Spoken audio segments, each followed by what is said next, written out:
Okay. Sorry about not putting one on earlier in the week. I've just been busy planning my trips. I'm flying out to Sydney at 6 o'clock tomorrow morning, so I've got to be at the airport by 5 o'clock, so I've got to leave home about 4:30 in the morning.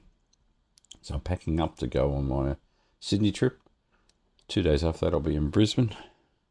And then I've also got a model shoot this week in Melbourne as well, so it's going to be a busy week.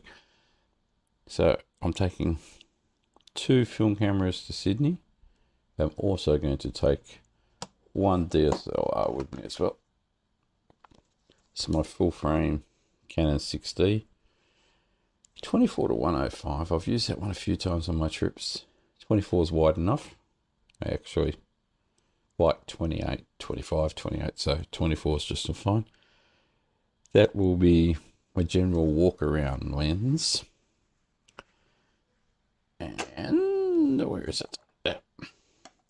This little heavy thing, the Samyang 14mm, 760 to 770 grams on the scale this morning. It's 10% of my carry-on baggage weight just in one lens. And I toy with taking it, not taking it, but I'm going up to Katoomba, so I've got some really nice mountain gorges, Three Sisters, a couple of waterfalls, a little bit of rainforesty like Australian bushland, so 24 might not be wide enough. So we might only end up taking 10 or 15 photos with it all day. I know that sounds like a lot of weight to carry around all day. We have 7 QO allowances on Jetstar, so it's too much of a nice lens to leave home, and I can guarantee I'll be standing on the edge of the gorge looking out over the Blue Mountains and go, crap, I need a wide angle lens. Batteries. These are a good idea, actually. These are spare Canon batteries. When I got them, they come with a clip on here to keep the contacts safe, so they stay in my bag with the clips on. 3 batteries. The Canon will use 1 in the whole day, and maybe 2. But 1 will pretty much do it. Alright, what else we got here to show you? The Olympus I don't know why they put that way. EE2. Got to keep this on here to protect the crystals. Okay. Give me a second. Okay, the film cameras I'm taking with me. Pretty certain. Take the MX. It's got the 50mm on it at the moment. But I'll replace that one with the Helios 44-2 58mm. I'll put the 58mm on there. I'll also take the Carl Zeiss Jenner 135.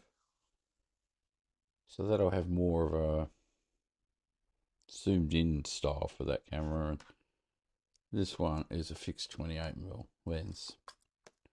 Which I think you might have read that on there. It's hard to see. 28mm, it's really good. I'll pop some pictures up at the end of the first roll film I took in the city with that. I went to a new film lab, Era Haas, in McKillop's Laneway. It's a little back street in Melbourne. 6 hours it took them to develop the film, scan it, send it back to me. Most days, most times, film wherever I take it to in Melbourne is 6, 7, 8, 9 days. Sometimes less, but I was shocked. Mr. Negative. He's based out on Footscray, so my side of town. I live in the western suburbs. This one, I think all the film I got from him is ECN. Yeah, this is ECN2. Once again, it's not the easiest thing to get developed. Half the labs I use do it, the other half don't want to develop ramjet. Balance color negative film with ramjet layer. And I can't read in the dark here what this is doing, but so 250. I'm thinking more shooting film in daylight. I landed in Sydney at about 7:30. I'll get into the city around about 8 o'clock, 8:15. And then I'm heading up the mountains, which is a good hour or something ride up in the train. So it'll be about 9:30 by the time I actually get out to take photos. This, getting out of the packet, I'll show you one I'll get out. Interesting. I've got to take all these films out, put them in this plastic bag. It's the job today. So let's start that while I'm talking to you.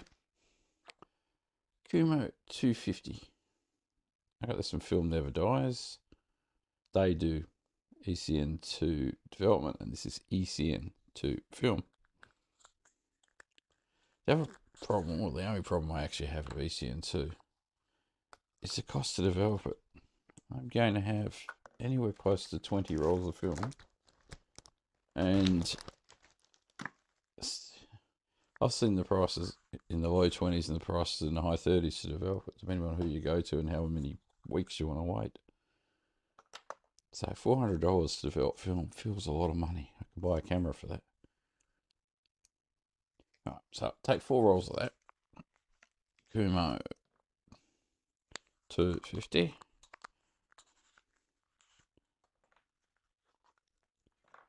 It's daytime balanced colour film. People who know me know I do not shoot colour film. So it's 4 rolls of colour film. Put the negative in there. So we're going through an airport scanner. We need the plastic bag. And even though that looks like film, you're dealing with security, or some people would call them idiots.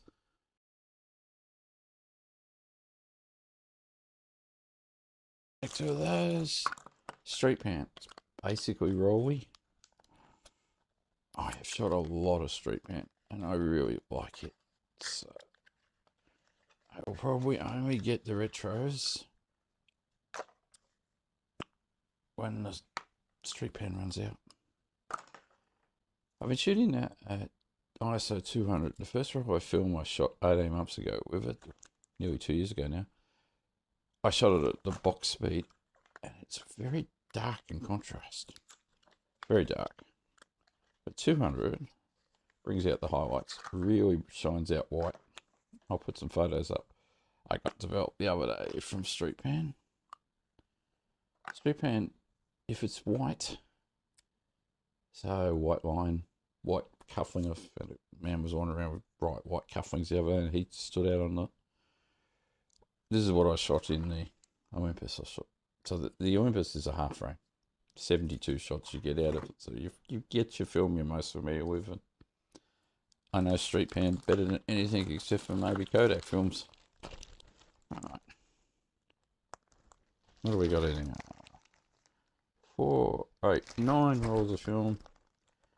And if I run out, the film shops tend to open at 11 o'clock back in the city. I get back to Sydney early afternoon. I'm not sure what I'm doing in the afternoon. Part of the reason for traveling is to just chill out, de-stress, get away all the tension, do something different, be a million miles away from wherever the stress is. My hat. I took this in October to Sydney. That was okay. I took it again in November, and the humidity nearly killed me wearing it. Tried it again in December. It was too hot, so I didn't wear it in January. I didn't wear it in February when I went up to Sydney. And every time I don't wear it, somebody always makes the comment, "Oh, where was your hat? You didn't have your hat on. I saw the photos, but where was your hat?" If I go on photo walks in the city or do model shoots, if I don't wear the hat, nobody recognises me, which is a worry. So either I've got an ugly head and they want me to hide it in the hat. But weather tomorrow is 22 degrees up at Katoomba. Katooma's 1,000 metres above sea level. And 26 degrees by about lunchtime, mid-afternoon, I think, down in Sydney. So pleasant, considering it's been 16 to 19 degrees down here lately. It's pretty cold down in Melbourne. I'm going to get some sun. I want to get... There's an art scene in Katoomba that was... It's been 25 years since I went to Katoomba. And I looked it up the other day. And there's an art scene there where they've got street art. Very similar to Sheffield down in Tasmania. Not like Melbourne. Melbourne's got an art scene where you got streets with murals on it, but people go through and graffiti it, and it ruins the murals. They've got a mural street tucked in our laneway in Katoomba that people keep taking photos of for Instagram. So I want to go and find that, which will probably be digital that I'll shoot that on. It's an Art Deco town. It was in its peak in the 1920s, 1930s. People would take day trips from Sydney to go and stay up in Katoomba. So it's hot down in Sydney. You go up to Katoomba, you jump on the train, head up the mountains. And that's its peak period. So a century ago it was at its peak, and it's got a lot of Art Deco buildings in there. But what a nice architecture in the city. I've been there on Australia Day back in 2000. And it was 24 degrees, I think, in Sydney, and it was snowing at 6 a.m. in the morning at Katoomba Station. Not enough to fill the ground up, just enough to make everything slippery.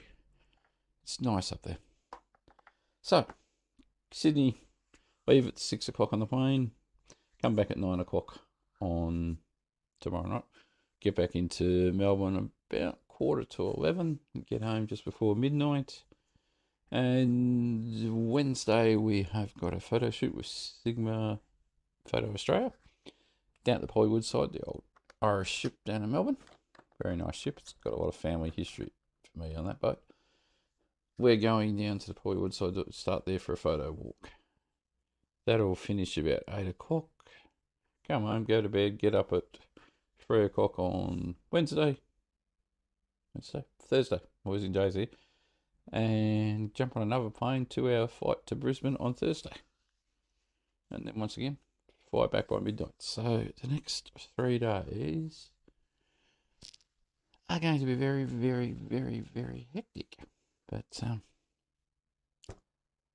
lots to show you, lots to do, but I'll show you more of that later. The main thing with this travel is you get your cameras ready, you get your blowers out, you get your sensors clean, you get your cleaning rags out, you wipe all your lenses down, make sure you do, I've got a lens around here.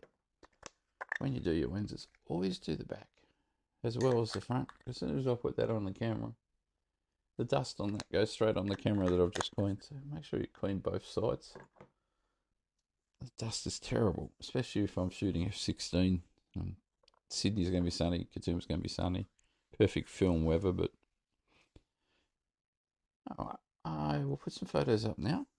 You'll see the photos at the Olympus EE2 shot, and those photos will be shot with JCH Street Pan.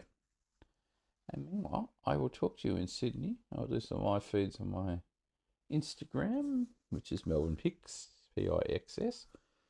Check it out, follow that over there if you aren't already. And I will talk to you sunny Sydney tomorrow. Or maybe I'll start at the airport and then I'll talk to you in Sydney. Okay, as you can see with these ones, the umbrella is the brightest thing. JCA Street Pan goes for the bright whites. And see the chairs?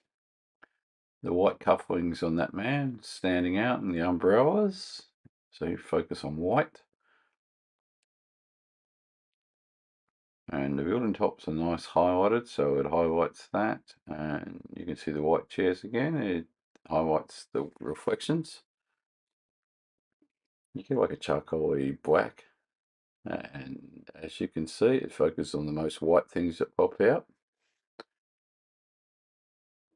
The white wine is leading straight to a man with a camera and he's checking his phone, and you can see the white wine's brightened up. This one's one of my more popular ones on Instagram. It's nice and bright and the reflections are glowing, and it finishes with a nice little flower here. It's all nice and highlighted.